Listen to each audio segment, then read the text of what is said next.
15 araw na lang, Pasko na. Tila dinala sa South Cotabato ang iba't ibang festival sa Pilipinas at ibinida sa mga Christmas display. Tunghayan sa report ni Von Aquino.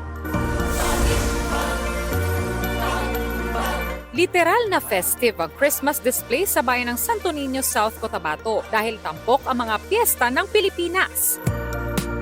Star ng pagdiriwang ang giant lantern ng Pampanga, namumulaklak at matingkad ang village ng panagbangan ng Baguio City. Makulay na display, tatak pahiyas ng Quezon.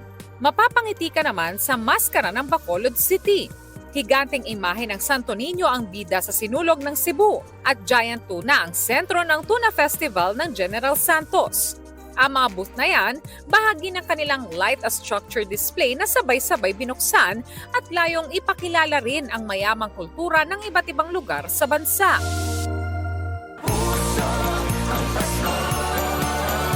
Pinoy na Pinoy rin ang Pasko sa University of the Philippines, Los Baños. Made of abaka ang kanilang Belen. Tampok din sa selebrasyon ng Abaka Textile Fashion Show, gawa mula sa variety ng abaka na dinevelop mismo ng UPLB. Alam natin na ito'y Kapaskuhan, ito'y nagsisilbing selebrasyon ng mga tagumpay ng buong taon, ng mga hamon na napagtagumpayan natin. At ngayong gabi, ang Kapaskuhan ay pinagdiriwang natin. Ngayong gabi ay isang tagumpay ng industriyang Pilipino, ang abaka industry, at kailangan natin pong mag-celebrate.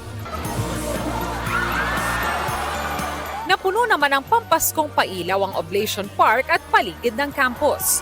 Agaw pansin din ang kanilang giant Christmas tree.